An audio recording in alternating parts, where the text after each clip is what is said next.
Hello, all the kids in Miss Lori's class. My name is Jessica, and I am Grace's mama, and I'm here today to read a book to y'all because today is Grace's birthday. I'm gonna count to 3, and all together we can say happy birthday, Grace. 1, 2, 3. Happy birthday, Grace! Good job. Okay, so today I'm going to read a book to y'all, and it's called The Corgiville Fair. But before I read the book, I'm going to show you a picture real quick. This is a picture of our dog Lucy. We had her for almost 13 years, and she was part Corgi. And she was a very, very special dog to our family. So, this is a book all about little Corgi dogs. So I want y'all to sit up straight and put on your listening ears, and I'm gonna read the book to y'all.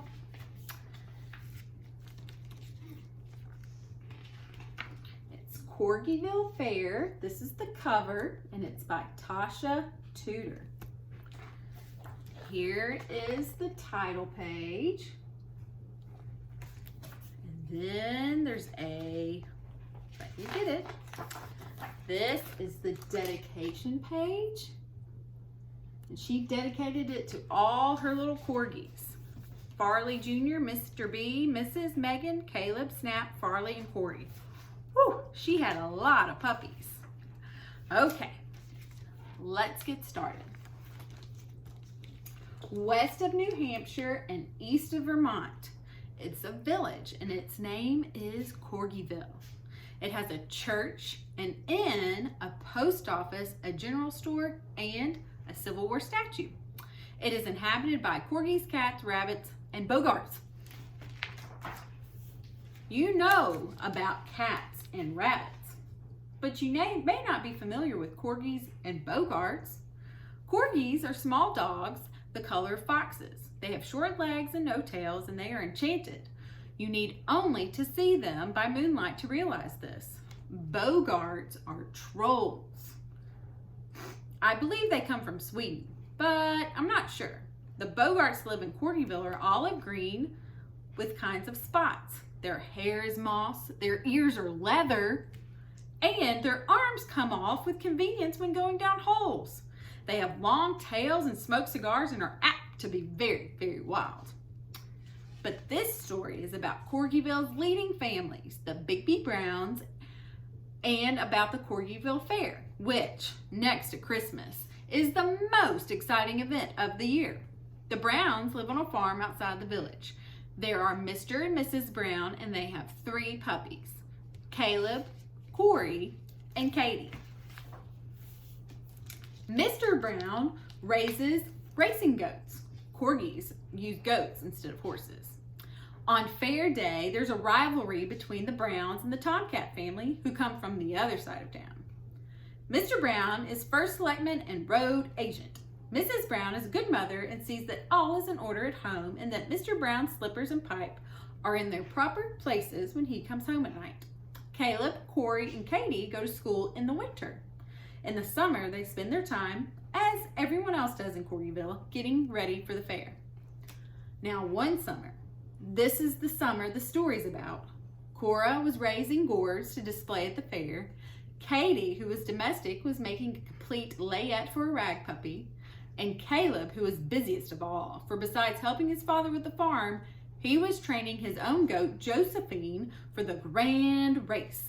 The first prize was to be $100 silver and an enormous cup, so you can see why there would be lots of competition. Josephine was a good-spirited goat with her mind of her own and a ferocious appetite for things that she shouldn't be eaten, such as cigars, pillowcases, and flower beds. In fact, greed was her greatest fault. Every day, Caleb worked with Josephine. He groomed her, he polished her horns and hooves, and each Saturday he drove Josephine to Mert Bogart's place, the Bogs, on the marsh. Mert and his brothers ran a firework factory. They also put on a daredevil show with old cars for the fair, Mert always had a way with goats, just as gypsies do with horses. He was always ready to help Caleb with Josephine. He wanted Caleb to win the grand race. He especially wanted to see him win the prize instead of Edgar Tomcat. Edgar Tomcat was not popular in town. He was given to wearing loud patterned waistcoats and to singing noisily on moonlit nights. This disturbed the more respectable citizens of Corgiville, especially the Reverend Borum Barkadiddy, who had hinted about these matters in some of his sermons, but without effect. The reason Mert felt as he did about Edgar was because of an incident that had occurred at a town meeting last March. Edgar had tied Mert's tail to a chair during a heated argument over the school board. Nothing much had been said at the moment, but Mert was biding his time. Edgar Tomcat was beginning to have regrets, especially since he had heard of Caleb's Saturday visits to the bogs. So the summer wore on, as it does in Corgiville, with a pleasant round of happenings. September came in with smells of grapes along the roadside and a touch of frost in the air. It was nearly time for the fair. The village hummed with activity. Last touches were put on prize quilts. The best preserves and jellies were selected from the summer's labors. The largest and most perfect vegetables were carefully harvested. And the ladies of Corgiville Congregational Church put on a splendid supper and held a meeting to complete plans for their float at the fair. Each day, the sound of hammers could be heard as booths were put up and grandstands strengthened. Mert's fireworks factory was going full blast. Everyone in Corgiville was doing something for the fair. Caleb felt a keen excitement. He was confident about Josephine and her potential for speed. He spent more time than ever over her appearance and diet. He watched her weight like a teenager. Josephine was in perfect condition, but she was hungry. Mr. Brown commended Caleb for his perseverance. Mrs. Brown thought anxious and motherly thoughts about her son in the race. Mert Bogart suggested that Caleb put a padlock on Josephine's stable door at night. He said he didn't like the lay of the land over at Edgar's. You never know what might happen, he cautioned, especially at the fair. Don't leave her unguarded, not for a moment. Meantime, on the other side of town, Edgar Tomcat was busy with his billy goat, Red Pepper. He bragged all over Corgiville about Red Pepper's superior qualities. Mrs. Horatio Rabbit said that she had heard that someone else had heard from her friend's cousin's sister that Edgar Tomcat was betting on the race. Making bets with money? How shocking. It was the day before the fair and the exhibits were arriving. The tents were up and already there was a smell of fried potatoes and hot dogs mixed with the brisk autumn air and the scent of asters. Everyone was excited, but Caleb was the most excited of all. He felt sure Josephine could win, but would she? The suspense was tantalizing. At last, it was the day of the fair, and Mr. Bigby Brown and the town fathers gave speeches. They fired off cannons that stood in front of the Civil War statue, and everyone cheered and waved flags. The Corgiville band struck up a spirited tune, and the fair was officially opened. There was the big tent where vegetables, fruit, preserves, flowers, and fancy work were shown. There was the poultry shed, the goat and guinea pig barns, the ginger beer stand, the peep show, and the merry-go-round, with dashing wooden goats with flowing beards. There were runaway pigs and lost puppies and tabby cats selling cotton candy. There were Bogarts with patent medicine remedies and old corgis with trained fleas. It was wonderful. Caleb found it hard not to leave Josephine and visit all the tempting exhibits. However, he remembered Mert's words of warning and remained faithfully by her stable door. He wondered what the rest of the family was doing. No doubt Father would be looking at farm machinery or talking cattle. Mother was probably comparing cakes and pies with Mrs. Rabbit and all the other church ladies. Katie would surely be at the Sunday school group in her fancy work section. Cora would be with her gourd exhibit. But she wouldn't be. She would be at the ice cream stall or the cotton candy stand. And what would Mert be doing? Probably setting up the fireworks or working with the daredevils. It was hard waiting, especially when lunchtime came around. Caleb saw everyone going into the lunch tents. He smelled baked beans and apple pie. He had eaten his own lunch before 10 o'clock, and now he felt painfully hollow inside. At this very moment, who should saunter in but Edgar Tomcat, with some delicious-looking hot dogs in a basket. Edgar stopped and admired Josephine, and Caleb was flattered. "I'm afraid you're going to give me some keen competition," said Edgar.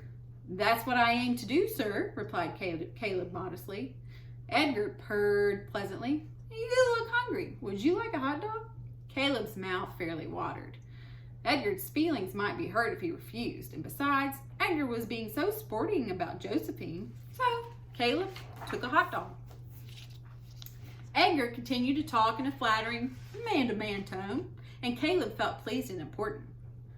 He also felt sleepy, and he rather wished Edgar would go away. In fact, he felt dizzy, and Edgar's purring sounded like a motor in his ears. Or was it a motor? Caleb really didn't know, for he had fallen sound asleep in the straw. The hot dog had contained a soporific powder. Edgar switched his tail maliciously and left, only to reappear a moment later with a box containing 13 heavy mince meat pies and 22 strong 5-cent cigars. While Caleb slept, Edgar fed all these things to greedy Josephine, who gobbled them up with pleasure. She was tired of diets. She got rounder and rounder, and at the 19th cigar she had already eaten pies, she collapsed, groaning. "Oh!" Edgar Tomcat now left the deplorable scene, purring loudly and feeling very much pleased with himself. Already he seemed to feel the jingle of 100 silver dollars in his pocket, and it was a half an hour before race time.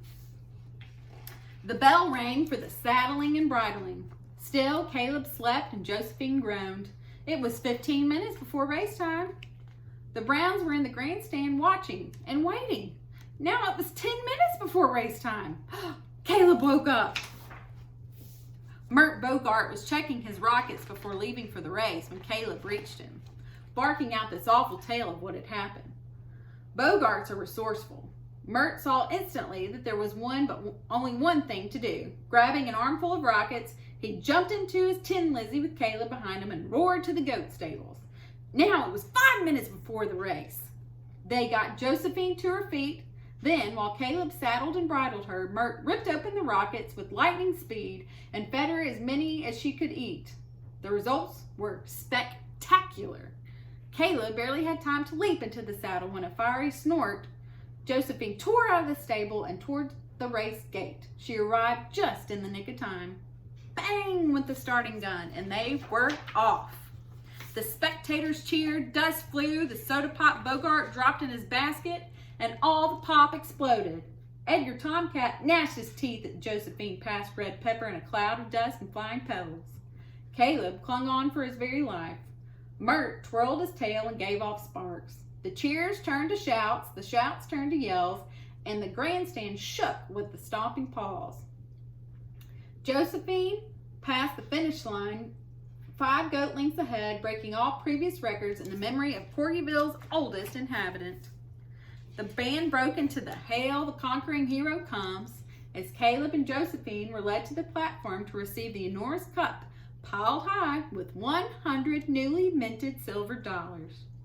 A wreath of roses was placed around Josephine's neck. Yes, she managed to eat some. And 2 handsome satin rosettes were attached to her horns. These she ate later. It was a great day for the Browns. The gun was fired again, and the spectators sat back in their seats. It was now time for the grand parade. Caleb and Josephine proudly headed. They were followed by Mrs. Corgiville of the Year, holding the trophy they had won. Now you can turn the page and you can see how the whole parade looked.